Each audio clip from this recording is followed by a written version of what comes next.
구약성경 열왕기상서 6장 1절에서 13절입니다. 하나님께서 솔로몬을 축복해 주신 가장 큰 이유는 하나님의 전을 지으라고 하는 겁니다. 그의 아버지 다윗은 대부분 전쟁터에서 시간을 보냈기 때문에 하나님께서는 그에게 전을 짓게 하지 아니하시고 그의 아들인 솔로몬을 통해서 이루게 하여 주셨습니다. 이 성전은 유대인뿐 아니라 이방인들까지 다 참여합니다. 장차 하나님께서 세우실 하나님의 나라는 어떤 특정한 민족이 아니라 모든 민족이, 모든 사람이 주님을 예배하는 곳입니다. 두루 왕 히람은 솔로몬의 지혜에 감동을 받고 그의 깨끗한 중심에 감동을 받고 진심으로 솔로몬을 적극적으로 도와줍니다.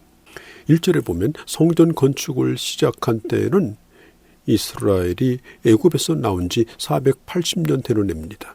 이 시점이 바로 이스라엘 역사의 분기점이죠. 여러분, 인생의 분기점이 어디입니까? 예배가 있을 때와 예배가 없을 때입니다. 나 자신을 믿던 사람이, 우상을 섬기던 사람이 하나님을 예배하기 시작하면서 인생은 새롭게 시작되는 겁니다. 솔로몬 지구의 4년 시부월이라고 말하죠.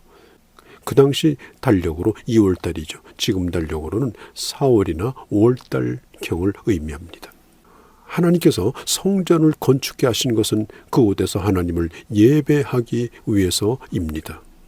여러분, 주님이 왜 우리를 구원하셨을까요? 에베소서 1장에 보면은 성부 하나님께서 우리를 창세전에 예정하시고 예수 그리스도 안에서 우리를 구속하여 주시고 우리를 성령으로 인쳐주셔서 성령의 도장을 찍어주셔서 하나님의 자녀임을 확증해 주셨습니다. 주님께서 우리에게 요구하는 것이 뭡니까? 주님을 예배하는 것입니다. 여러분, 예배는 우리의 삶의 척추와 같고 심장과 같은 것입니다. 척추가 시원치 않으면 그 몸을 가눌 수가 없습니다. 늘 약합니다.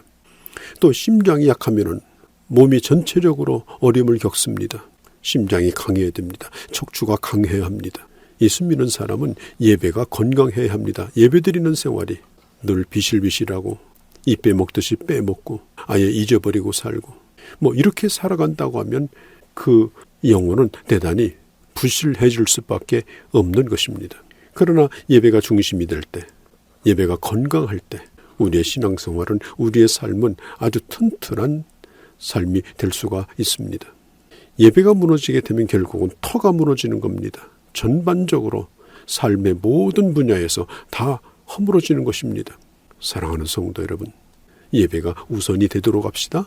삶의 일부가 아닌 예배가 삶 자체가 되도록 하십시다. 예배는 삶 전체에 영향을 끼치기 때문입니다. 최상의 예배를 드리십시오. 예배의 성공자가 되십시오. 예배하는 자는 신령과 진리로 예배해야 된다고 말씀하시면서 이러한 예배자를 주님이 찾는다고 하셨습니다. 하나님이 아벨의 예배를 받으신 것처럼 우리의 예배를 구별하여 받는 예배자가 되시기를 바랍니다. 하나님의 영광에 합당한 예배를 드리시기를 바랍니다. 이 성전의 규모는 어땠을까요? 사실 성전은 많은 사람들이 모여서 오늘날 예배당처럼 함께 모여 예배드리는 곳이 아닙니다. 제사장만 드나드는 공간이기 때문에 그렇게 클 이유가 없습니다. 오히려 이방신전보다 크지 않았습니다. 이방신전은 얼마나 큽니까? 얼마나 높습니까? 저 캄보디아의 앙코르와트를 보십시오. 그 사원 자체가 큰 도시입니다. 미스테리라고 할 정도로 어마어마합니다. 저 그리스의 파르테논 신전, 그 폭과 그 넓이가, 그 웅장함이 그야말로 입이 벌어지게 만듭니다. 불가사의라고 일컬어졌던 저 에베소의 아데미 신전, 그리고 오늘날 저 노마의 어마어마한 성당들, 지금 성당 자체가 하나의 국가가 아닙니까? 그러니까 이 세상의 이방 신전보다도 하나님의 성전은 크고 화려하진 않았다는 사실입니다. 오히려 왕궁에 비하면 4분의 1에 불과합니다. 아담한 작은 교회 건물 정도 됩니다. 길이가 27.5m, 너비가 9m, 높이가 13.5m, 면적이 247.5제곱미터. 크기로 보면 성막의 2배 정도 되는 아담한 건물입니다. 이렇게 크지는 않지만은 이 성전은 이 외부에 미적으로도 아주 뛰어났을 뿐 아니라 기능적으로도 아주 훌륭하게 지어졌습니다. 예배자는 예술가입니다. 하나님은 우리가 정말 하나님 보시기에 아름다운 그런 예배가 되기를 원합니다. 또 예배자는 운동선수와 같습니다. 삶의 모든 부분이 예배 정신으로 작동되어지도록 날마다 예배로 우리 자신을 단련해야 합니다. 그래서 언제든지 예배의 자리로 용수철처럼 튀어나가도록 나 자신을 가꿔야 합니다. 예배드리는 우리의 모습이 하나님 보시기에 얼마나 매력적일까요? 우리의 삶의 각 부분에서 예배적 삶을 또한 우리는 살아가야 하는 것입니다. 4절에서 6절 또 8절에서 10절에 보면 창문, 다락, 골방, 지붕이 나오죠. 이 창문은 여닫는 문이 아니고 북박이 문입니다. 그러니까 하나님의 성전은 밖으로부터 빛이 들어오는 것이 아니라 하나님의 임재 자체가 밝히는 곳입니다. 층으로 되어 있었고 그리고 백향목 들보로 성전과 연결이 되어 있었습니다. 그 성전 곳간에는 금, 은, 또 성전에 필요한 기구들이 거기에 있었습니다. 백향목 석가래로 지붕을 지탱하게 만들었습니다. 하나님의 성전은 크진 않지만 참 보기에 아름다운 그러한 건물이었습니다. 그런데 7절에 보면 철 연장을 사용하지 아니하고 조용하게 건물을 지었다라고 성경은 말하죠. 요란하고 무질서하지 않았습니다. 질서 있게 떠들지 않고 지극히 안정감을 가지고 평화로운 마음을 가지고 소리 없이 일이 진행이 됩니다. 돌을 뜨는 곳에서는 그 돌을 아름답게 다 떠서 나무도 아름답게 다 다듬어서 성전 공사장 안에서는 연장 소리가 들리지 않도록 그렇게 준비하였습니다. 그렇지만 제단은 다듬지 아니한 돌로 제단을 세웠기 때문에 거기도 연장이 필요하지 않았습니다. 사랑하는 성도 여러분, 오늘 우리가 하나님의 교회에서 마음이 하나 되어져서 뜻이 하나 되어져서 주님을 예배할 때든지 하나님의 일을 위한 사역이 이루어질 때든지 조용하게 연장 소리가 나지 아니하고 쇳소리가 나지 아니하고 참 은혜롭게 진행되어지는 그런 우리들의 교회가 되어지시기를 바랍니다. 11절에서 13절 이제 성전 건축을 하면서 우리 주님께서 특별히 강조하는 부분이 있습니다. 두 가지입니다. 내가 그곳에 임재하겠다는 것입니다.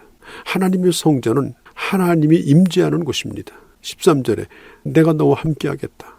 이 세상에서 잘 먹고 잘 사는 것보다 더 중요한 것, 더 의미 있는 것은 임마누엘의 은혜입니다. 하나님의 임재가 떠나가면 그 건물이 무슨 소용이 있겠습니까?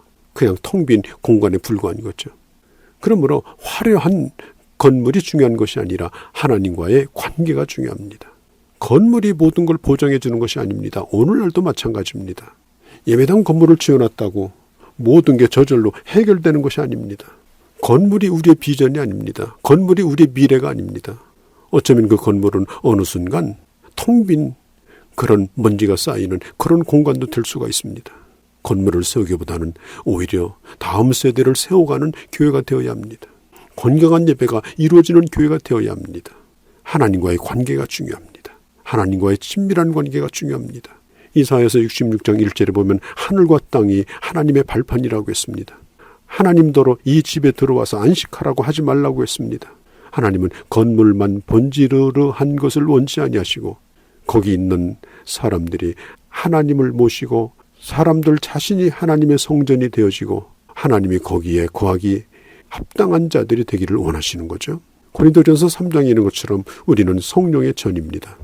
우리가 이 세상에 나가서 살아가는 모든 삶이 예배가 되게 해야 합니다. 특별히 예배를 드리고 난 자는 자기 자신을 깨끗한 제물로 구별해야 합니다. 사랑하는 성도 여러분, 성전을 건축했다고 자만하지 않아야 합니다. 하나님께서 건물에 갇혀 계신 분이 아니라 말씀을 지키는 자와 하나님은 함께 하십니다. 제가 섬기는 교회도 교회 건축이 다 되어져 가면서 2-3개월 전에 시리즈 설교를 했습니다. 그 설교 제목이 뭐냐면 우리가 꿈꾸는 교회였습니다.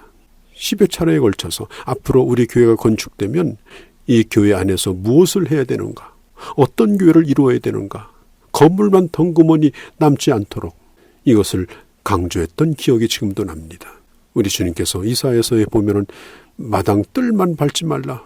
차라리 내가 담을 쳐버리고 내가 건물을 허물어 버리고 싶다고 얘기했죠.